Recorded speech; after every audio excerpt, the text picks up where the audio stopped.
이재명과 송미령, 이재명의 송미령. 자, 이번 송미령 장관 유임과 관련해서 우리가 좀 몇 가지 살펴보기로 하겠습니다.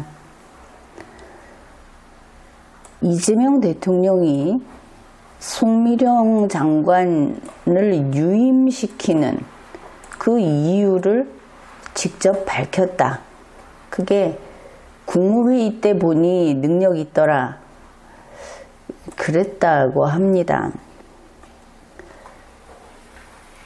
2025년 6월 23일에 이재명 대통령은 송미령 농림축산식품부 장관을 유임하겠다, 유임시키겠다 이렇게 발표했습니다. 사실은 장관을 이재명의 장관으로 그 표가리를, 택가리를 하겠다 한 셈이죠.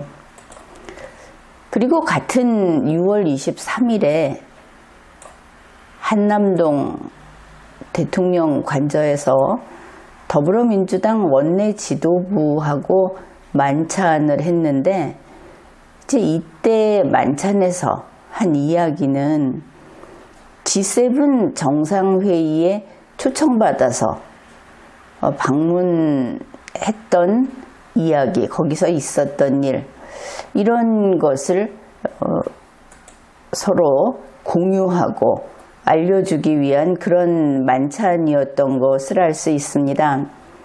그러니 뭐 좀 더 크고 중요한 그런 자리였다, 이렇게 볼 수 있겠죠.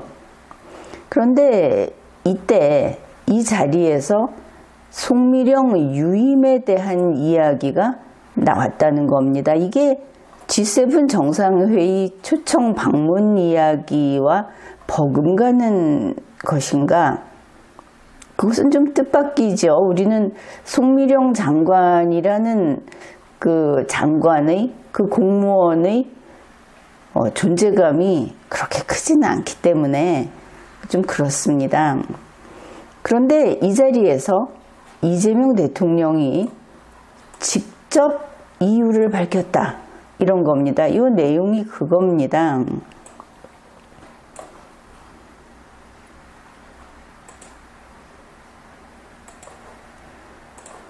국무회의 때 보니까 업무 파악도 잘 돼 있고, 그리고 능력 있는 공무원이더라. 이제 며칠 됐습니까? 그동안 국무회의를 몇 번이나 했습니까? 근데 그때 보니까 능력 있는 공무원이라고 봤다.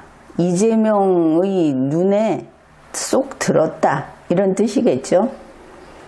그래서 자기가 선거 때 이야기했던 것처럼 이편 저편 가르지 않고 능력이 있으면 쓰겠다고 했으니 송미령을 임명한 거다.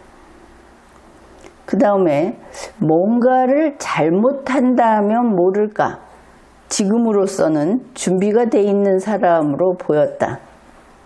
이 말 자체는 다소 납득하기 어려운 면이 있습니다. 지금 장관이라든지 이런 그 인재를 발탁하고 또 임명을 하고 하는 그때 잘못한 사람이어서 임명하지 않은 게 아니죠. 능력이 있는지를 먼저 파악해야 하는데, 능력이 있다고 인정받지 못한 무수히 많은 사람이 그 자리에 못 가는 겁니다. 그런데 이 사람은 능력이 있다고 봤기 때문에 잘못한 게 없으니까, 잘못하면 모를까, 그것은 미래 일이죠. 준비가 돼 있는 사람이라고 아예 본인이 위에다가 이렇게 점을 딱 찍은 겁니다. 이 사람은 됐어, 이 사람이야. 송미령 장관의 경우에는 아주 대단히 좋은 그런 기회를 잡았다. 이재명 대통령이 그렇게 송미령을 들어 올려서 이 사람은 능력 있는 사람이다 라고 평가를 했다. 이런 걸 알 수 있습니다. 그러니 이것은 단지 이재명 대통령의 의지인 겁니다. 내가 이 사람을 쓰겠다. 그런 거죠. 근데 이재명 대통령이 종종 뭔가를 직접 밝히곤 했습니다. 많이 나왔죠. 그리고 이번에는 송미령이다. 송미령을 유임시키는 이유를 직접 밝혔다. 이재명이. 대통령 픽, 요새 픽했다 이렇게 말을 하죠. 찍었다. 바로 그겁니다. G7 정상회의 초청 방문 후에 민주당 원내 지도부 만찬 자리에서 이재명이 송미령은 능력 있다 이렇게 직접 말을 했다. 이것은 대단한 사건으로 보입니다. 이와 관련해서 농민단체 그리고 더불어민주당 내부에서 비판이 쏟아져 나오고 있습니다. 그러니까 이것을 더불어민주당 당 차원에서 이것을 마크하고 있다. 막아내고 있다. 하는 걸 보여주는 그런 소식이 또 있습니다. 더불어민주당 원내 대변인이 이렇게 말을 했다는 겁니다. 송미령 장관은 새 정부에서는 새 정부 철학에 맞게 하겠다. 이렇게 이야기하고 있다. 그러면 송미령이 전향했다. 아니면 송미령이 탈북했다. 전에 우리가 예를 들듯이 왜냐하면 진영을 바꿨다. 그런 뜻으로 이해하게 되죠. 그러면서 이 원내 대변인은 송미령 장관이 윤석열 정권의 과오를 반성하고 또 사과하고 그리고 이 새 정부 철학에 맞게 일을 하기 바란다. 그렇다면 윤석열 정권의 과오를 반성하고 사과하고 윤석열 정권의 장관이었는데 그러면 전 국방부 장관이나 전 행안부 장관이나 전 기획재정부 장관이나 아니면 전 국무총리나 다 이렇게 과오를 반성하고 사과하면 그러면 이렇게 유임시킬 수 있다는 것인가? 물론 능력이 있다고 이재명 대통령에게 인정받아야 하겠죠. 그 다음에 장관은 임기가 따로 없다. 언제든 철회할 수 있기 때문에 어떻게 일하는지 지켜봐 주십사 말씀드린다. 그러니까 일단 송미령 장관은 이재명의 장관이어야 한다. 이걸 되물을 수가 없다는 태도가 보이죠. 일단 시켜두고 나중에 그만두게 하게 되면 그만두더라도 지금은 시켜야 돼. 뭔가 자기들에게 선택권이 없는 것처럼 거꾸로 그렇게까지 보인다는 겁니다. 그러니 이재명 대통령이 나는 이 사람을 장관으로 데리고 있고 싶어. 이 사람이 아니면 안 돼. 거의 이런 분위기로 그 중요한 만찬 자리에서 직접 밝혔고 더불어민주당 원내 대변인이 그냥 무조건 이번에는 그냥 받아주고 나중에 내보내더라도 이번에는 받아 좀 줬으면 좋겠다. 이렇게 이야기를 하니까 왜 그렇게까지 해야 하지? 이런 의문이 생기는 겁니다. 근데 거기서 그치지 않았습니다. 우상호 대통령실 정무수석이 국회를 직접 찾아간 겁니다. 더불어민주당 농림축산식품 해양수산위원회 위원들하고 면담을 하겠다고 국회를 갔습니다. 그러니 그렇게까지 해야 하나? 벌써 이게 이재명이 말해, 더불어민주당 대변인이 말해, 그리고 대통령실 정무수석이 또 국회를 쫓아가. 그렇죠? 그렇게까지 해야 하나? 그렇게 보입니다. 그래, 우상호 정무수석이 이렇게 말을 한 겁니다. 대통령의 인사는 대통령의 권한이다. 대통령의 권한이 맞죠. 그러니 당신들 다 입 다물어라. 아주 센 거를 앞에다 내세웠습니다. 대통령의 인사권에 감나라 배나라 하지 마라. 대통령 말에 거역하겠다는 거냐? 이렇게 세게 이야기를 한 겁니다. 그 다음에 둘째, 송미령 장관은 이재명 정부의 철학과 정책 방향에 맞춰서 일하겠다는 약속을 한 것으로 알고 있다. 약속을 했다고 하죠. 다들 앞에서도. 그 다음에 이 인사, 송미령 장관을 유임시키는 이 인사가 가지는 정책적 취지를 잘 받아들여 주시기 바란다. 이 정책적 취지가 참으로 애매합니다.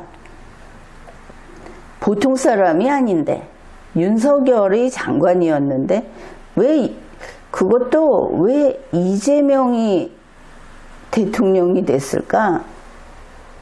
윤석열과 윤석열의 장관이 헌법과 법률을 위반했기 때문에. 그런데 그 장관을 데리고 가겠다고 하는데 정책적 취지가 있다. 받아들여 달라. 이렇게 했는데 더불어민주당 원내에서 또 다른 이야기가 나오면 이거는 막가자는 거죠. 완전히 말문을 틀어막고 있다. 그것을 알 수 있습니다. 그 다음에 농민단체 그리고 진보당 시민단체 이런 데서 아주 반발이 거세다. 실제로 거세다고 합니다. 그리고 5.18에 뿌리를 둔 그런 농민단체 같은 데서는 아주 심각한 이야기를 하고 그러고 있는데, 거기에 대해서 우상호 정무수석은 거센 반발, 비치혁명에 대한 배신이냐 이런 말까지 나오는데 이거를 이렇게 축소시켜 버립니다.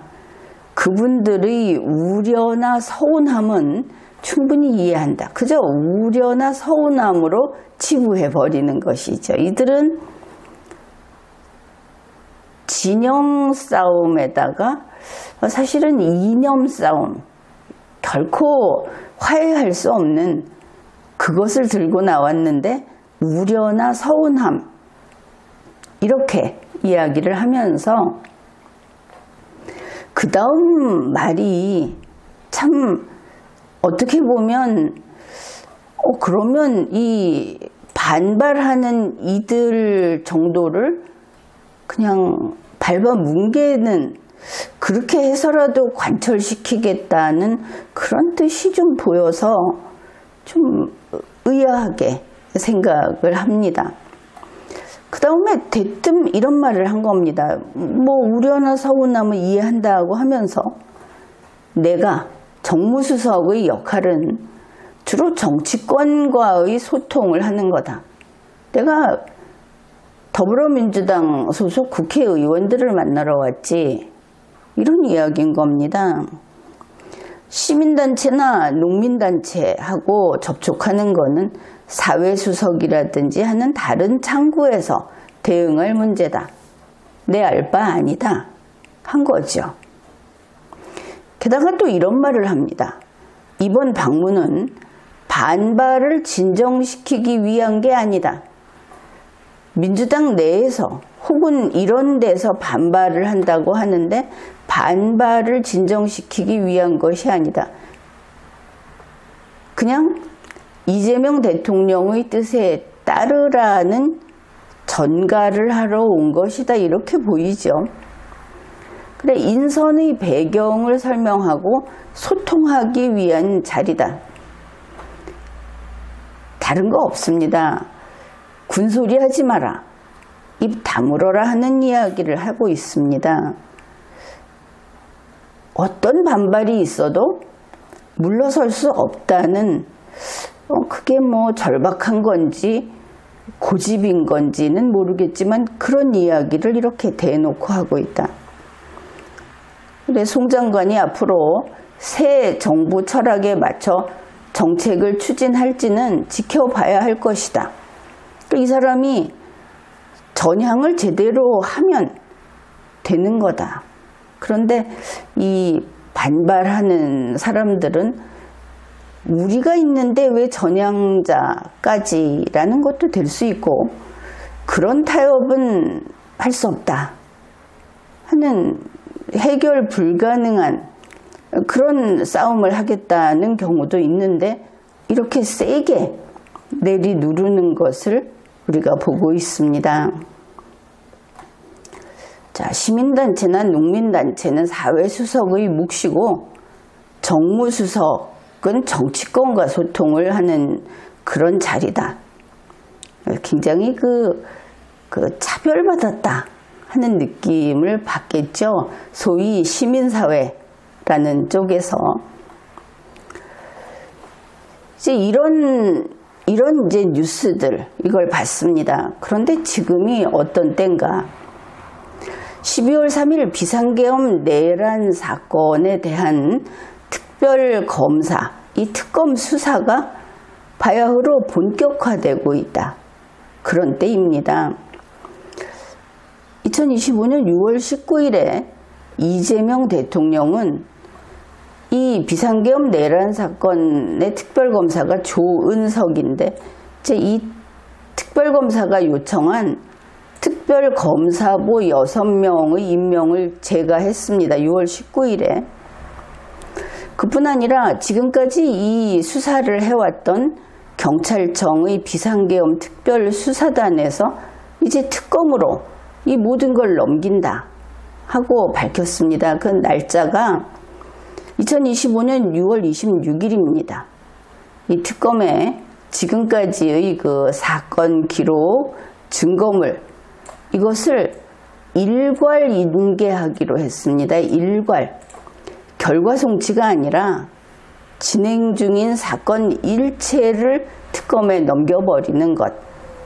그래서 파견 인력 31명도 바로 6월 26일부터 특검에서 근무를 시작하게 된다. 이게 본격화되는 시기다. 이게 왜 의미가 있느냐? 이재명 대통령이 이재명 대통령의 송미령 장관이 됐죠.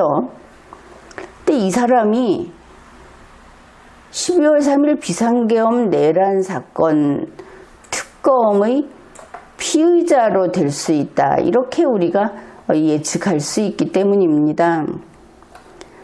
송미령은 비상계엄 선포를 위한 국무회의에 참석했던 그런 장관입니다. 그는 무고한 피해자가 아닌 겁니다.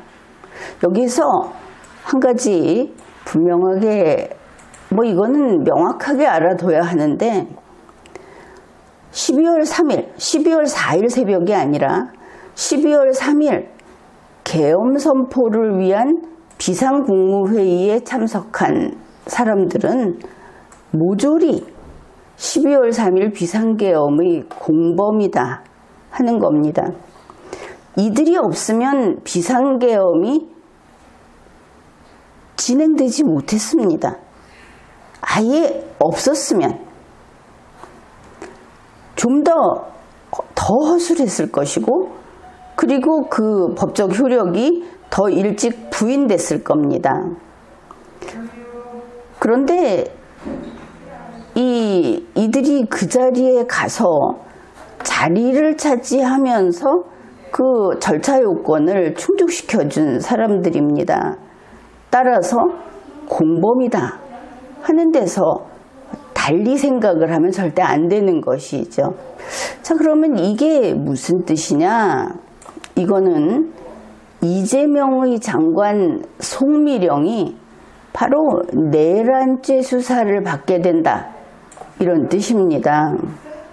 자, 이러면은 이번에 이 이재명 대통령의 고집, 각 처에서 들어오는 반발과 지적과 부동의에 대해서 버티면서 하는 이 고집이 어떻게 되느냐? 내란죄 수사를 받게 될 송미령을 이재명이 직접 그 수많은 반대를 무릅쓰고 장관 자리에 눌러 앉혔다, 이렇게 돼버립니다. 이러니 왜 그럴까? 왜냐? 하는 의문이 점점 커지는 것이죠.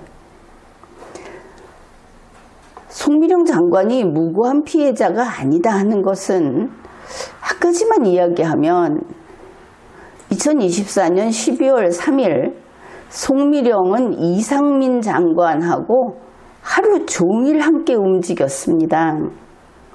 지금까지 여기에 초점을 맞추지 않아서 그렇지 이것은 지금에 와서는 다 확인되고 밝혀진 사실이죠. 이상민이 누굽니까? 정부는 행정을 집행하는 곳인데 바로 행정과 관련해서 전국을 관할하는 사람이 이상민 장관입니다.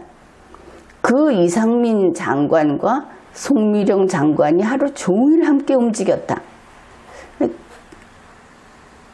일단 어떻게 갔는지 봅시다.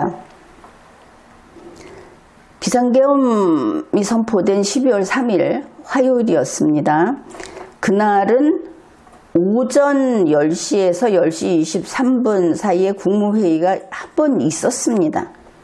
그리고 저녁에 비상계엄 선포를 위한 비상국무회의가 또 있었죠. 근데 이 오전의 국무회의에 이상민과 송미령은 참석을 했습니다. 그 다음에 이 국무회의가 끝나고 나서 곧바로 울산으로 이동을 했습니다. 이거는 이상민 장관 경우에 확실하게 확인이 된 것인데 송미령 장관도 갈 수밖에 없는 것이 울산에서 있었던 다음 행사가 이 두 사람이 주축이 돼서 두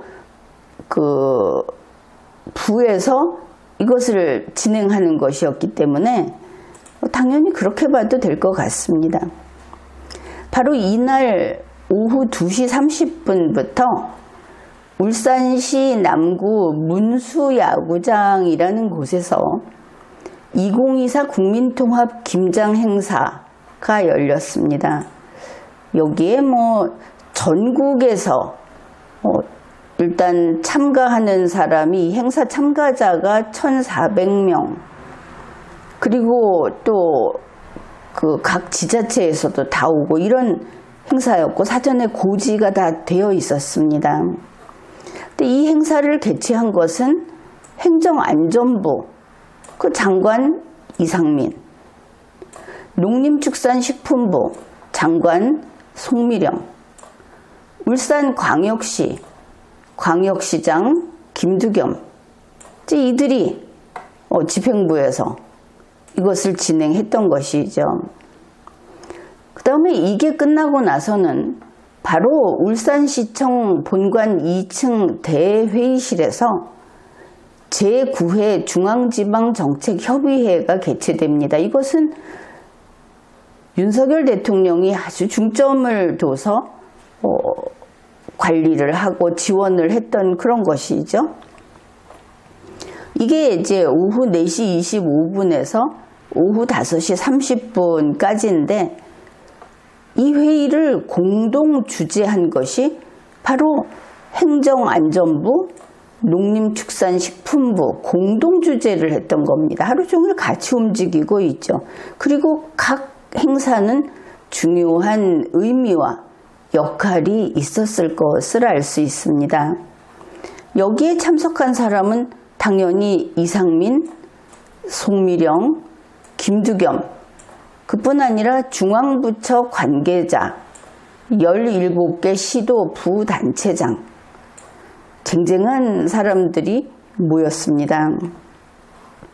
오후 5시 반까지 일정이 정해져 있었는데 이상민 장관 말로 바로 이 제9회 중앙지방정책협의회 도중에 한 30분 전에 5시경에 나와서 빨리 서울로 가야 했다. 원래는 비행기를 예약을 했었는데 그거를 그만두고 기차를 타고 서울로 왔고 오후 8시경에 용산에 도착했다. 본인이 그렇게 밝혔죠. 그러면 하루 종일 같이 있었던 송미령 장관은 어땠는가 하면 오후 10시 10분경에 용산에 도착했다고 합니다. 용산에 안 갔어도 되지 않는가? 그렇죠. 그런데 용산에 도착한 이유는 윤석열 대통령이 몸소 직접 불렀다. 이런 조사 결과가 나왔습니다. 밝혀진 것이죠.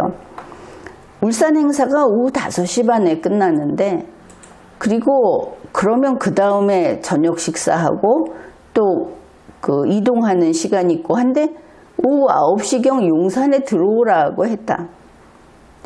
그렇다면 이게 갑자기 해서 될 일이 아니다 하는 생각을 할 수 있죠. 결국 보면 윤석열 대통령이 불러준 명단에 송미령이 있었다. 윤석열 대통령이 찾으니까 빨리 용산 들어와라 하는 명단에 송미령이 있었다고 하는 겁니다.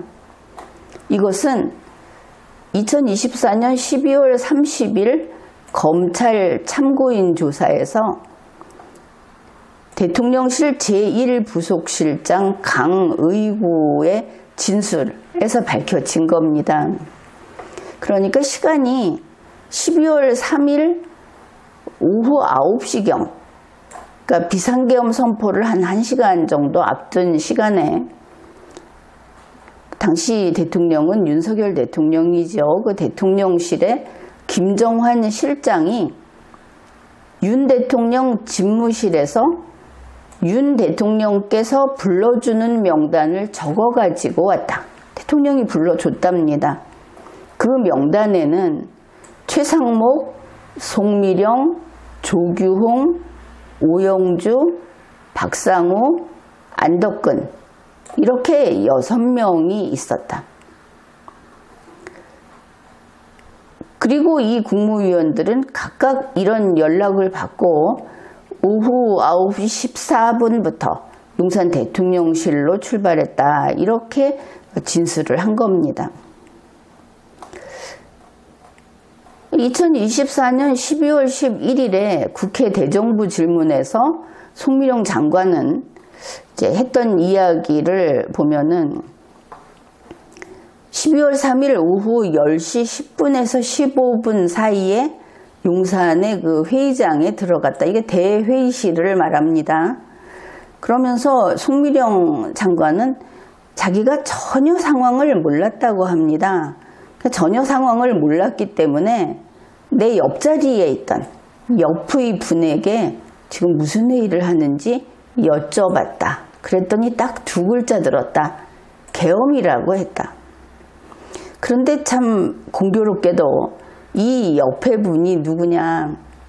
12월 3일 거의 하루 종일 함께 다녔던 이상민 행정안전부 장관이라는 것이 확인이 됐습니다.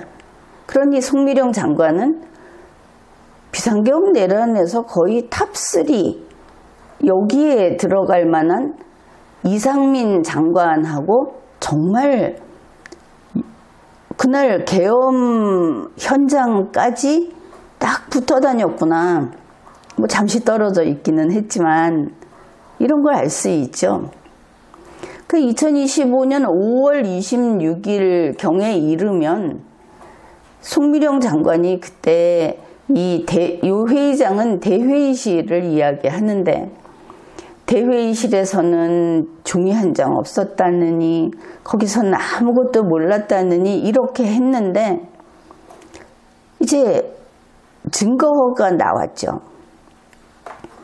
경찰이 12월 3일 오후 6시쯤부터 12월 4일까지 이 대통령실 대접견실, 이 회의장입니다. 그리고 집무실 복도의 CCTV 영상을 확보했다. 지금 공개는 되지 않는데 이로 인해서 국무위원들이 찬성한 사람, 비상계엄에 찬성한 사람도 있고 협조한 사람도 있고, 그때 상황이 지금까지 국민에게 공개된 본인들이 주장했던, 변명했던 그것과는 많이 다르다 하는 정도는 이제 알 수 있게 됐습니다. 그러니 이러한 실체적 진실이 밝혀지게 되면 송미령 장관이 특검의 피의자가 되고, 그리고 형사법정의 피고인으로 갈 수 있는 가능성이 대단히 높아졌다, 이렇게 볼 수 있는 겁니다. 그뿐 아니라 이재명 대통령은 송미령 장관이 전향했다고 한 것이죠, 그 의미상. 그런데 송미령 장관은 어떤 사람이었는가?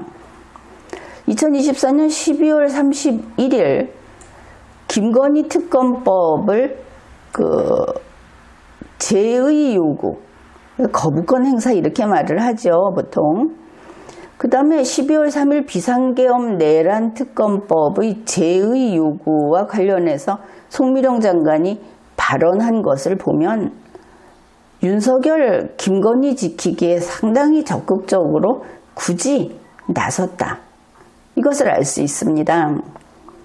바로 제59회 국무회의 회의로 2024년 12월 31일 오후에 열렸습니다. 여기에서 보면 이때 국무회의를 주재한 사람은 당시 대통령 권한대행이었던 최상목 기획재정부 장관으로 나와 있고, 거기에서 송미령 장관이 한 말이 이겁니다. 국민들의 관심이 높은 사안인 만큼 위헌적인 요소, 저 특검법이 위헌적이다 이렇게 말을 한 것이죠. 위헌적인 요소에 대해서는 국민들께 충분히 설명해야 한다고 생각한다, 이렇게 말을 했고, 이 제의 요구안은 그대로 의결이 돼서 국회로 돌려보내게 된 겁니다. 그때 그런 일이 있었죠.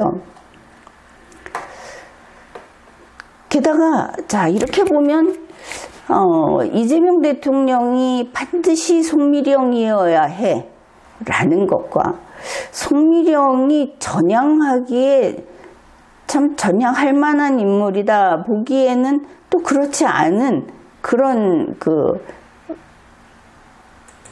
어떤 처신, 뭐 그의 태도, 이런 것도 알 수 있고, 그뿐 아니라 송미령 장관은 12월 3일에 생각보다는 그 수위가 높은 어떤 역할 담당을 했던 사람이 아닌가, 이런 것도 보이죠.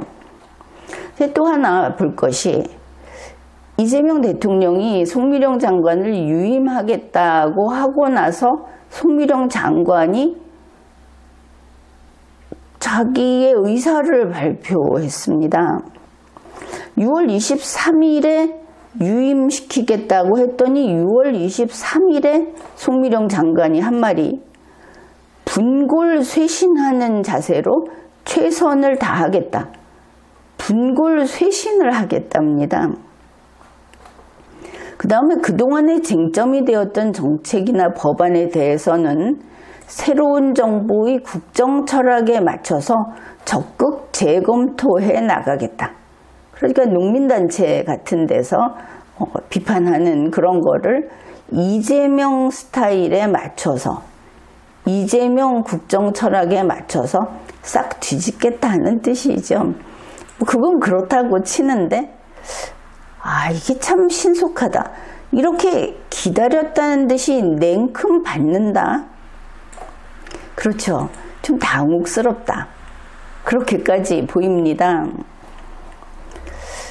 근데 이렇게 보면 송미령 장관이 넙죽 받으면서 분골쇄신하겠다, 바꾸겠다, 내가 바뀌겠다, 이런 것도 그렇고, 또 지금까지 일들을 한번 되짚어 보면 송미령을 유임하는 데 대해서 이재명 대통령이 직접 나서서 이 사람 좋은 사람이야, 이 사람 능력 있어, 내가 그렇게 봤어 라고 직접 이유를 밝혔다는 점입니다.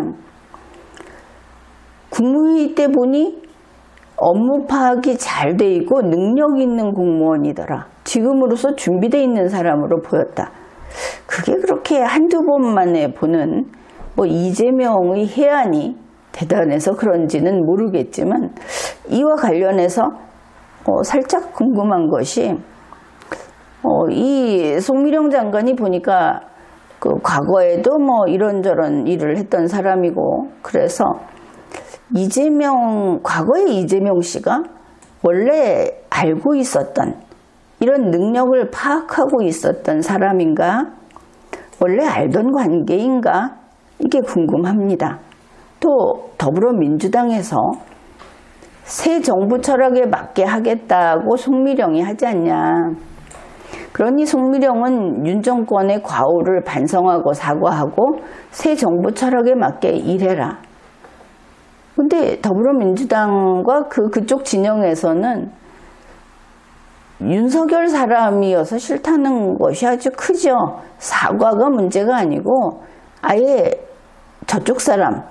근데 이렇게 이야기를 했고, 우상호 정무수석 이 국회를 방문해가지고 대통령의 인사는 대통령 권한이다, 이렇게 아예 그냥 소위 새멀뚝을 박아버린 이런 말을 했고, 송미령이 이재명의 철학과 정책 방향에 맞추겠다고 했다. 무엇보다도 이재명의 이 인사권 행사, 이 정책적 취지를 수용하라 그러는데, 정책적 취지가 뭔지, 뭔가 또 다른 어떤 뜻이 있는 것인지 그것도 좀 궁금하죠. 게다가 반발을 진정시키기 위해서 내가 국회에 온 거 아니다. 단지 이재명 대통령이 이렇게 하기로 한 배경을 설명하려고 왔다. 뉴스에는 배경은 없죠. 송미령의 뜻이 그렇다고 하니까, 이재명의 생각이 그렇다고 하니까 이 정도 이야기 이상은 없습니다. 그 다음에 시민단체나 농민단체의 우려나 서운함을 풀어주는 것은 정무수석의 업무가 아니다. 그런 건 사회수석이 하던가, 이런 식이죠. 어떻게 보면 위험하고, 어떻게 보면 지나치게 강경하고, 이렇게 송미령 장관에 대해서는 꼼짝을 하지 않겠다는 게 보인다. 점점 궁금해지는 겁니다. 그래서 매우 이상하게, 그리고 어찌 보면 필연적으로 이재명이 송미령을 고집하는 이유는 무엇일까? 왜 저럴까? 그런 겁니다. 그래서 어떤 경우에 그럴 수 있을까? 송미령이 뭔가 큰 것을 이재명에게 줬다면 이게 이럴 수 있겠다. 가령 2024년 12월 3일의 소위 용산 캐비넷을 넘겨준 것인가? 그러니 이렇게 되면 윤석열 대통령을 중심으로 한 국민의힘이라든지 그쪽에 같이 힘을 합하고 있던 정보를 통째로 넘겨줬다고 한다면은 이재명 씨로서는 참 앞길이 편안하겠죠. 뭐 그런 것일까? 아니면 뭐 그렇든 말든 무엇이든 대단히 큰 것을 이재명에게 준 모양이다. 이렇게 고집을 하니까, 그런데 여기에서 그렇게 큰 것을 줄 수 있는 송미령이라면 결국 그 송미령의 내란에 대한 책임, 이것도 그렇게 클 수 있다. 이게 돌고 도는 겁니다.